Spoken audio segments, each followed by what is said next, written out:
Hello friends, hopefully आप सभी लोग अच्छे होंगे। तो एक और एग्जांपल करते हैं जो रिकरेंस रिलेशन पे। एक एग्जांपल, थोड़ा आसान टाइप का एग्जांपल बट ठीक है। एक एग्जांपल ये show that show that sequence fn defined by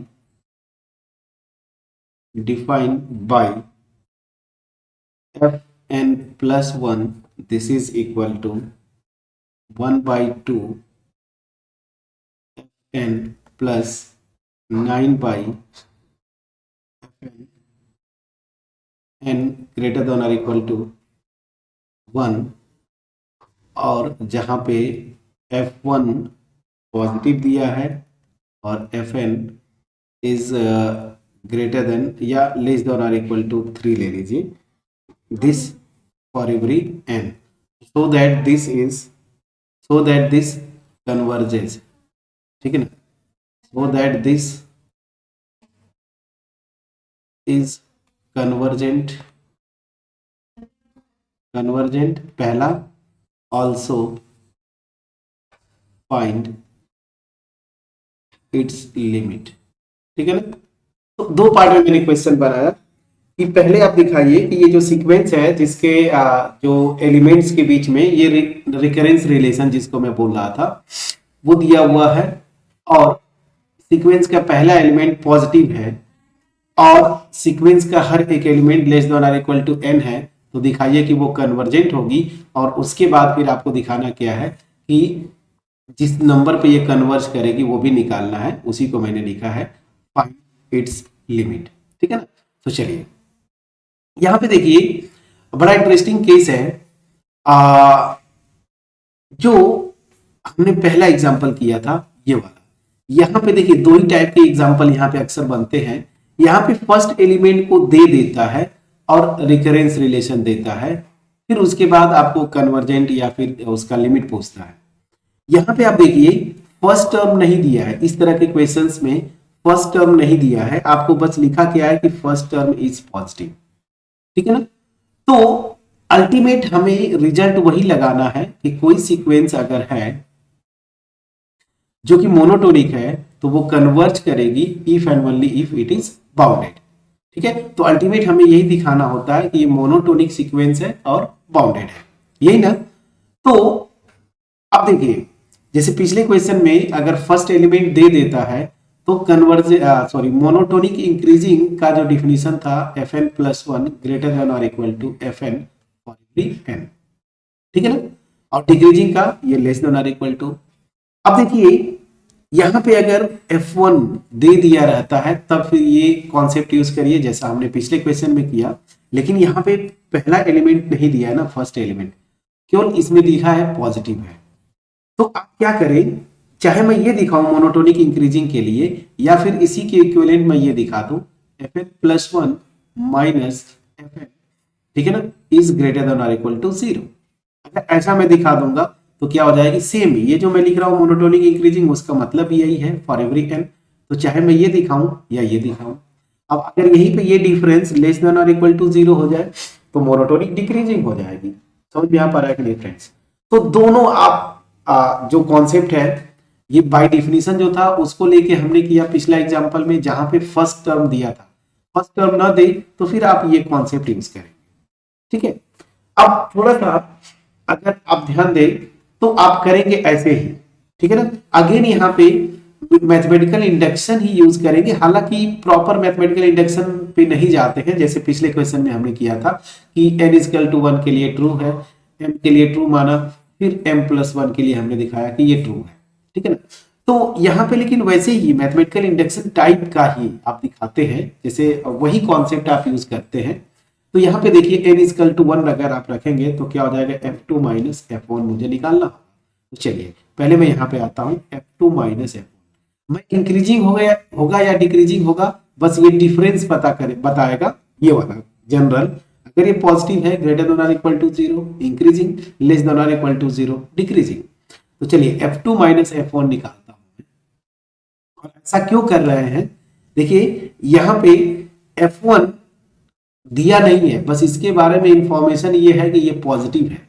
ये एग्जैक्ट क्या है ये एलिमेंट ये नहीं दिया हुआ है, तो बस मैं निकालना चाहता हूं कि जो F2 होगा वो भी पॉजिटिव होगा या फिर निगेटिव होगा, या मैं यूं बोलूं कि वो डिक्रीजिंग होगी या इंक्रीजिंग होगी। तो F2 माइनस F1 ये निकालेंगे। F2 निकालना है, इसी रिकरेंस फार्मूला में n इक्वल टू 1 रख देंगे, ठीक है ना। तो जब n इक्वल टू 1 रखेंगे तो ये तो F2 हो गया, तो F2 इक्वल टू क्या होगा, यहाँ पे लिख लीजिए 1/2 F1 प्लस 9/F1 ये होगा, और माइनस ये F2 आ गया इस रिकरेंस फार्मूले से, और माइनस F1 मैं यहाँ पे लिख दिया। अब चलिए यहाँ पे 1/2 ही मैंने लिखा, एलसीएम ले लीजिए, तो F1 यहाँ पे F1 स्क्वायर प्लस 9 दिस और माइनस F1।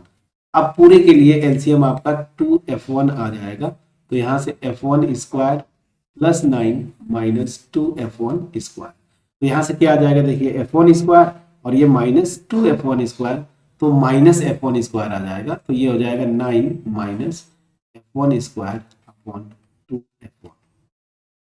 ये रेफरेंस आप ध्यान दीजिए, यहाँ पे इंफॉर्मेशन जो दिया हुआ है F1 पॉजिटिव है, तो डिनोमिनेटर पॉजिटिव हो गया। ऊपर से यहाँ पे लिखा है ना कि Fn हर एक n के लिए Fn लेस देन और इक्वल टू 3 है, तो ये F1 जो है मैक्सिमम 3 हो सकता है, 3 रखेंगे तो 3 स्क्वायर 9, तो 9 माइनस 9 0, और 3 से अगर लेस कोई भी क्वांटिटी लेंगे जैसे 2 ले लीजिए तो 2 का स्क्वायर 4, 9 माइनस 4 5, तो मतलब क्या हुआ कि ये ग्रेटर देन और इक्वल टू 0 आएगा, ठीक है ना। और इसका मतलब क्या हो जाएगा कि F2 minus F1 greater than और इक्वल टू 0 आ गया, इसका मतलब F2 जो है वो ग्रेटर देन और इक्वल टू F1, ठीक है। तो इतने से एक आइडिया आ गया कि F2 भी क्या होगा, पॉजिटिव ही आएगा बस। अब या तो आप मैथमेटिकल इंडक्शन बोले या फिर जनरल जो रूल है ये इसको बोले, इसी से अब मैं जनरल आ जाता हूं। अब मैं निकाल रहा हूं Fn प्लस 1 माइनस Fn, ठीक है ना। तो Fn प्लस 1 क्या होगा, देखिए रिकरेंस फार्मूले से 1/2 Fn plus 9/Fn minus Fn। अब इसको आपने सिंप्लीफाई किया था, देखिए यही आएगा, तो यहाँ पे मैं डायरेक्ट लिखूंगा, जब इसको सिंप्लीफाई करेंगे तो अल्टीमेट 9 माइनस यहाँ पे Fn आ जाएगा, Fn square upon 2Fn, please check करिएगा, ठीक है ये आएगा। अब देखिए अगेन पैटर्न जो बनते जा रहा है, देखिए यहाँ पे F2 ग्रेटर देन F1। अब क्योंकि सेम रूल है यहाँ पे कि अब जब ये इंक्रीज कर रहा है ना, इंक्रीज करते जाएगा, और यहाँ पे देखिए Fn जो है मेरा लेस देन और इक्वल टू 3 है, तो अगेन ऊपर वाला क्वांटिटी जो है 0 होगा या फिर 0 से बड़ा होगा, और यहाँ पे ये जो मैंने दिखाया कि अब एलिमेंट्स बढ़ते जाएंगे, इंक्रीज करेंगे, ठीक है ना। तो यहाँ से this will be greater than और इक्वल टू 0 आप लिख सकते हैं, लिख सकते हैं कि नहीं फ्रेंड्स, प्लीज बोलिएगा। तो हमने यहाँ से क्या दिखाया, हमने यहाँ से ये दिखाया कि ये मोनो, देखिए जो मैंने कॉन्सेप्ट बताया था इससे ये पता चलता है कि ये मोनोटोनिक इंक्रीजिंग है, ठीक है, मोनोटोनिक इंक्रीजिंग है। और ऐसा मैं क्यों कर रहा हूँ फ्रेंड्स, देखिए बड़ा आसान है, मैथमेटिकल इंडक्शन भी आप लगाएंगे तो n इक्वल टू 1 के लिए दिखाया इंक्रीजिंग। मान लीजिए किसी m के लिए मानते, मैं यही से डायरेक्ट ये कर रहा हूँ ना, तो आप बोलेंगे कि सर पूरा प्रॉपर मैथमेटिकल इंडक्शन लगा दीजिए, तो कोई दिक्कत नहीं। मान लीजिएगा n इक्वल टू m के लिए ये true, n equal to m के लिए ट्रू होगा, मतलब क्या हो जाएगा Fm plus 1 minus Fm is greater than और इक्वल टू 0, ठीक है ना। अब n equal to m plus 1 के लिए तो यहाँ पे क्या हो जाएगा Fm plus 2 minus Fm plus 1।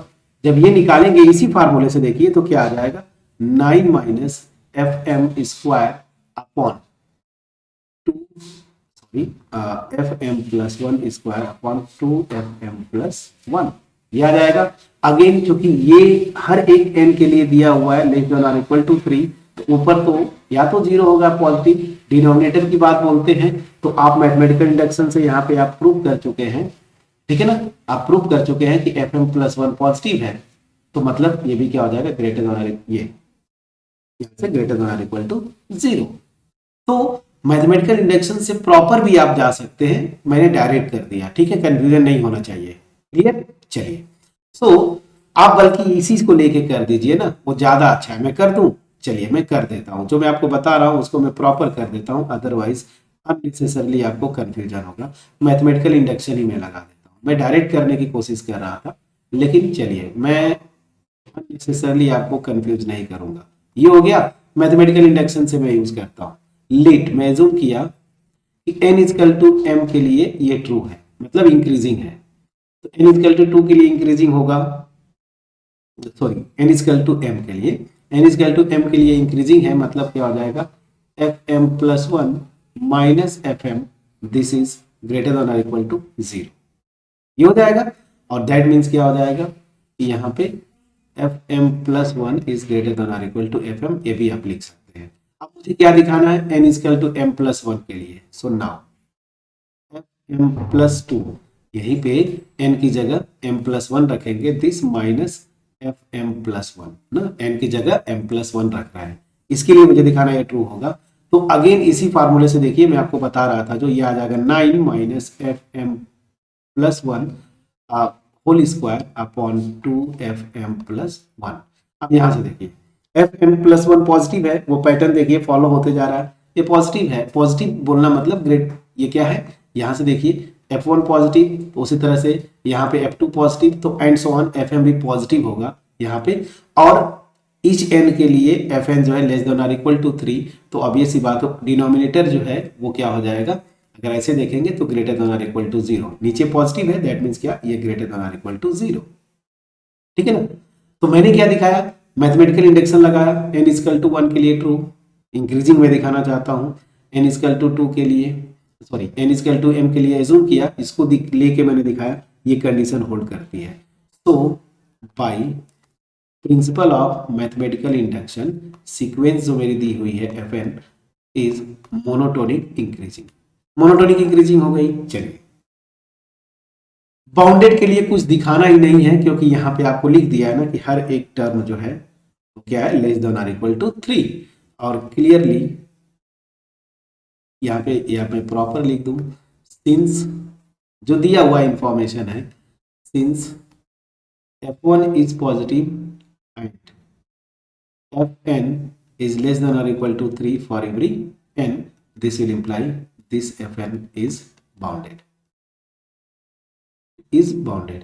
तो ये बाउंडेड है, मोनोटोनिक इंक्रीजिंग हो जाएगी, so this will imply fn is convergent ना, ऊपर वाले थ्योरम से ये कन्वर्जेंट हो गई। तो पहला जो पार्ट था कन्वर्जेंट दिखाना, वो मैंने दिखाया। अब आपको क्या निकालना है, इसका लिमिट निकालना है, ठीक है ना, लिमिट निकालना है। अब लिमिट के लिए सीधा जैसे प्रोसेस होता है, मैं एज्यूम कर लूंगा कि चलो let limit fn this is equal to l, limit fn मतलब यहाँ पे अगर आप लिखना चाहें तो limit n tends to infinity fn is equal to l। मैंने क्या बताया था, जो रिकरेंस रूल होता है, जैसे यहाँ पे भी देखिए जो रिकरेंस फार्मूला दिया है उसी पे लिमिट लगाते हैं, यहाँ पे रिकरेंस फार्मूला ये दिया है तो यहीं पे आप लिमिट लगाएंगे। तो चलिए लिमिट लगाइए, so then limit n tends to infinity fn plus one this is equal to, यहाँ पे दिया हुआ है limit n tends to infinity 1/2, जो रिकरेंस फार्मूला दिया था उसी में मैं लिख रहा हूं फ्रेंड्स, देखिए यही तो था यहाँ पे, ठीक है। अब चलिए, मैंने आपको पिछले एग्जांपल में भी बताया था कि अगर कन्वर्स करती है तो मैं fn पे n टेंड्स टू इंफिनिटी लगाऊं, वो अगर l आता है fn प्लस वन पे भी लगाऊंगा तब भी l आएगा, तो यहाँ से ये l हो जाएगा, और इस लिमिट को अंदर ले जाइए, लिमिट की प्रॉपर्टी से 1/2 ये l plus 9/l, please check करिएगा इतना आएगा। अब इसको सिंप्लीफाई कर लीजिए, सिंप्लीफाई करेंगे तो यहाँ से l square plus 9 upon 2l, 2l को इधर क्रॉस मल्टीप्लाई करिए, 2l square this is equal to l square plus 9।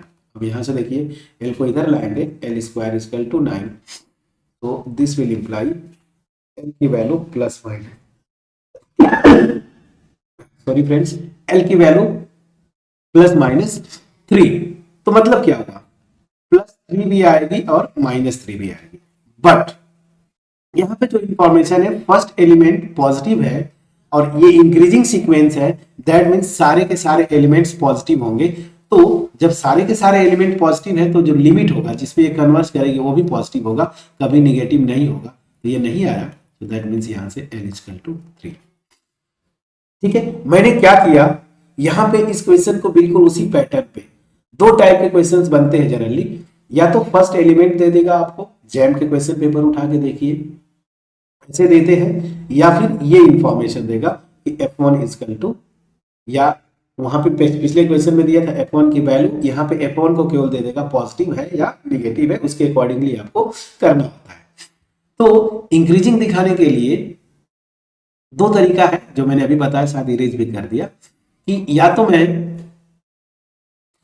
Definition use करूंगा ये वाला, जैसे पिछले क्वेश्चन में मैथमेटिकल इंडक्शन से मैंने ये दिखाया था, या फिर मैं इंक्रीजिंग या डिक्रीजिंग के लिए ये कंडीशन दिखाऊंगा, अगर दिस ये अगर ग्रेटर देन और इक्वल टू 0 मोनोटोनिक इंक्रीजिंग और लेस देन और equal to 0 monotonic decreasing.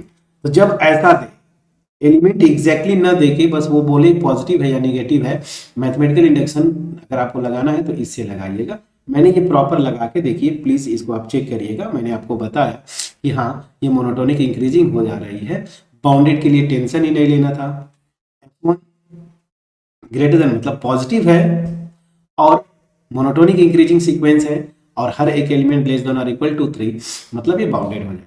Bounded है, मोनोटोनिक इंक्रीजिंग कन्वर्ज कर गई, बाकी लिमिट आपने निकाल लिया। अब आपका यहाँ पे होमवर्क,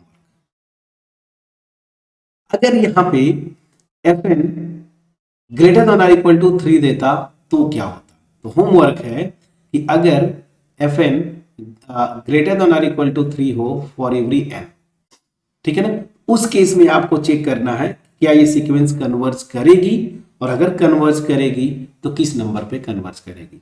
मैं हिंट दे देता हूं, आंसर में हिंट बताऊंगा कि यस ये कन्वर्ज करेगी, उस केस में भी कन्वर्ज करेगी जब fn ग्रेटर देन और इक्वल टू 3 होगा, तब भी ये कन्वर्ज करेगी और सेम नंबर पे कन्वर्ज करेगी, 3 पे ही कन्वर्ज करेगी। तो ये होमवर्क हुआ।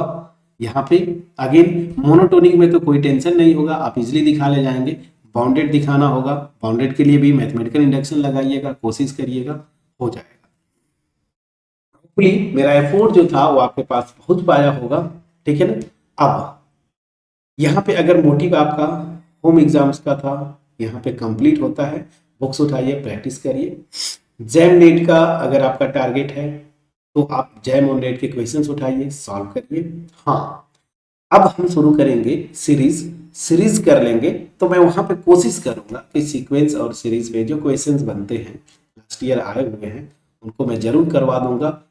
तब तक अपना ख्याल रखें, पढ़ाई करते रहें। फिर से वही मैं बोलूँगा, अगर चैनल पे नए हैं सब्सक्राइब करिए, और अगर पुराने भी हैं विजिट करके आप चले जाते हैं अभी तक सब्सक्राइब नहीं किया, प्लीज़ सब्सक्राइब करें, बेल आइकन को क्लिक करिए। मिलते हैं नेक्स्ट वीडियो में, तब तक अपना ख्याल रखें, पढ़ाई करते रहें। Thank you so much friends.